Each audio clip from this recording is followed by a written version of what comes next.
70. Noontide. The talk with his own shadow depressed Zarathustra, so he disengaged from him and went on his merry way. Or is it a merry way?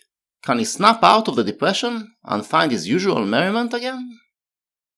And Zarathustra ran and ran, but he found no one else and was alone, and ever found himself again. He enjoyed and quaffed his solitude, and thought of good things for hours. About the hour of noontide, however, when the sun stood exactly over Zarathustra's head, he passed an old bent and gnarled tree which was encircled round by the ardent love of a vine, and hidden from itself. From this there hung yellow grapes in abundance, confronting the wanderer. Then he felt inclined to quench a little thirst, and to break off for himself a cluster of grapes. When, however, he had already his arm outstretched for that purpose, he felt still more inclined for something else, namely to lie down beside the tree at the hour of perfect noontide and sleep. The timing doesn't make sense here. Zarathustra started his journey in the morning, and all he went through surely took hours. Now we are told that after leaving the shadow, he was running around for a few hours more. It should be close to the end of the day, but it's only noontide. We should not take time literally, then, but metaphorically. As we recall, midnight symbolizes the time when Zarathustra feels at one with the world, whereas noon is the time when he is most separated from the world, but also the time when he sees things most clearly. All the encounters he had gave him new insights, got him closer to the moment of enlightenment. In the last encounter with the shadow, he felt that noontide is close. Now, the moment has come. Zarathustra has already regained his good spirit, and now he looks at the world and sees its beauty. He sees a beautiful cluster of grapes, and wants to devour it. This is not an act of being at one with the world, but an act of standing apart from it, feasting your eyes on it, and wanting to use it for your own means. This is a typical noontide experience. At the same time, though, he feels drowsy, as if it is midnight, and he wants to sink into sleep and become one with the world. The two inclinations are battling each other.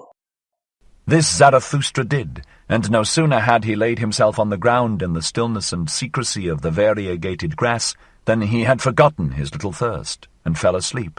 For as the proverb of Zarathustra saith, one thing is more necessary than the other, only that his eyes remained open, for they never grew weary of viewing and admiring the tree and the love of the vine. In falling asleep, however, Zarathustra spake thus to his heart, Hush, hush, hath not the world now become perfect? What hath happened unto me? The inclination to sleep, to become one with the world, wins. But at the same time, he is also still fixed on the beauty that is before him. It's as if he managed to combine the two experiences together, and this makes him feel perfection. As a delicate wind danceth invisibly upon parkade seas, light, feather light, so danceth sleep upon me. No eye doth it close to me, it leaveth my soul awake. Light is it, verily feather light. It persuadeth me, I know not how, it toucheth me inwardly with a caressing hand, it constraineth me, yea, it constraineth me so that my soul stretcheth itself out.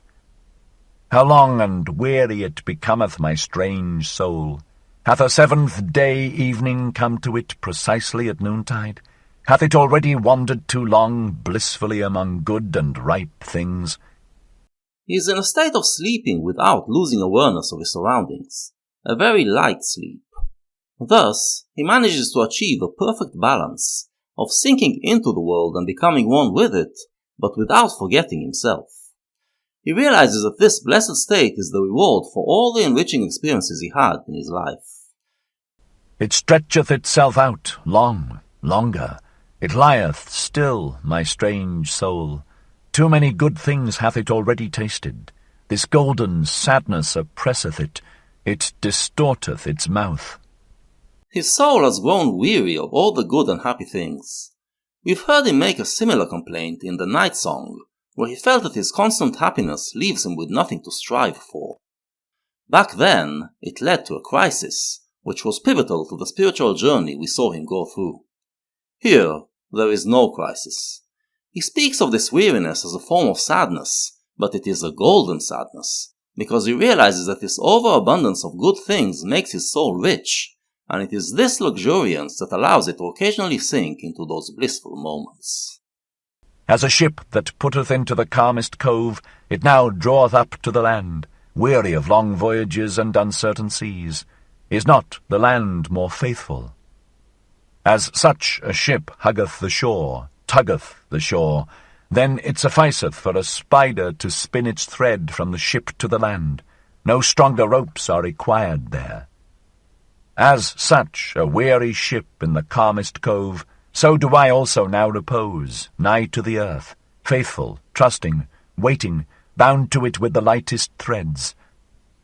After disengaging from the earth during his human encounters, he now returns to it, and it feels like going back to where he belongs. His soul is so strongly connected to the earth that it needs no extra threads to attach it. O happiness, wilt thou perhaps sing, O my soul? Thou liest in the grass, but this is the secret, solemn hour, when no shepherd playeth his pipe. Take care, hot noontide sleepeth on the fields. Do not sing, hush, the world is perfect. Do not sing, thou prairie bird, my soul, do not even whisper. Lo, hush, the old noontide sleepeth, it moveth its mouth. Doth it not just now drink a drop of happiness? An old brown drop of golden happiness, golden wine, something whisketh over it, its happiness laugheth, thus laugheth a god. Hush! It's a perfect moment, and he doesn't want it to go away. Any sound, any thought, can break the spell. He is trying to silence everything in himself, to remain in the moment, which isn't easy to do when you also remain aware. For happiness, how little sufficeth for happiness! Thus spake I once and thought myself wise, but it was a blasphemy. That have I now learned. Wise fools speak better. The least thing precisely, the gentlest thing, the lightest thing, a lizard's rustling, a breath, a whisk, an eye-glance, little maketh up the best happiness. Hush! These two sentences seem to contradict each other, and I'm not sure what he means. I think he means to say that the littlest things bring him the greatest joy, and once he believed that this means that very little is required to make one happy.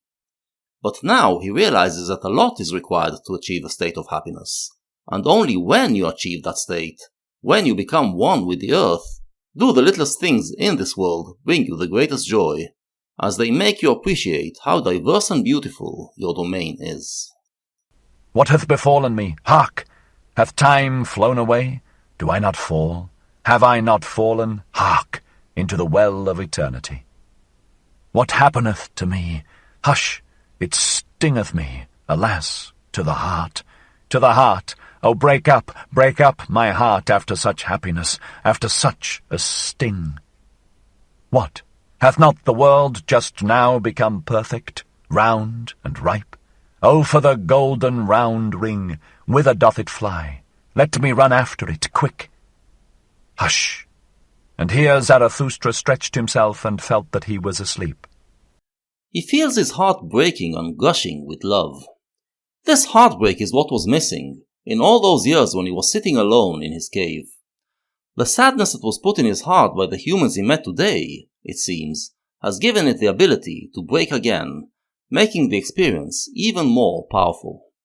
And so powerful it is that he begins to succumb to it, moving from this twilight state of sleepy non-sleep into full self-forgetting sleep, feeling that he is sinking into the well of eternity, becoming one with the golden ring of the eternal return. But then he stretches and snaps right out of it. Up, said he to himself, thou sleeper, thou noontide sleeper. Well then, up, ye old legs. It is time and more than time. Many a good stretch of road is still awaiting you. Now have ye slept your fill? For how long a time? A half eternity. Well then, up now, mine old heart. For how long after such a sleep mayest thou remain awake? As enjoyable as it is, this kind of dissolving into the eternal is not what Zarathustra lives for. He is not a Buddhist. He espouses a life of action, dotted with the occasional moments of mystical unity. If you go the Buddhist way, you remain in a state of self-forgetfulness, so you are not really happy. He wants to maintain his individuality and have these heavenly moments as something that he enjoys. He feels that he has slept a long time, and it is time to go back to a life of action. But then did he fall asleep anew, and his soul spake against him and defended itself, and lay down again. Leave me alone! Hush! Hath not the world just now become perfect? Oh, for the golden round ball! It's not that easy. There is that other side of him that wants to keep floating in the blissful state of unity with the world. It resists waking up, and pulls him into sleep again. Get up, said Zarathustra, thou little thief, thou sluggard. What, still stretching thyself, yawning, sighing, falling into deep wells? Who art thou then, O my soul? And here he became frightened, for a sunbeam shot down from heaven upon his face. What sunlight does is differentiate between things. In the dark of night, we can't tell where one thing ends and the other begins, and everything becomes one. Daylight brings divisions into this unity. In spite of it being noontide, Zarathustra sank into a state of unity, but now two sides of him started to argue amongst themselves, bringing separation that is symbolized by a sunbeam that suddenly falls on his face. O heaven above me, said he, sighing, and sat upright, thou gazest at me? Thou hearkenest unto my strange soul? When wilt thou drink this drop of dew that fell down upon all earthly things? When wilt thou drink this strange soul? When, thou well of eternity, thou joyous, awful noontide abyss, when wilt thou drink my soul back into thee? Zarathustra finally wakes up, but part of him still wants to sink into the well of eternity and remain there forever. This is rather strange for Zarathustra. Nietzsche may be hinting that pity, which Zarathustra had this day allowed into his heart, might have affected him to start having those thoughts. According to Schopenhauer, it is feelings like compassion and pity that help us overcome our individuality and dissolve into eternal bliss. Thus spake Zarathustra, and rose from his couch beside the tree, as if awakening from a strange drunkenness. And behold, there stood the sun still exactly above his head. One might, however, rightly infer therefrom that Zarathustra had not then slept long. Zarathustra felt that he slept for half an eternity, but it was actually just a moment. This is the nature of mystical experiences. They feel very long, and tempt you to try and go back into them, and remain there forever. Zarathustra isn't tempted. He carries on his quest.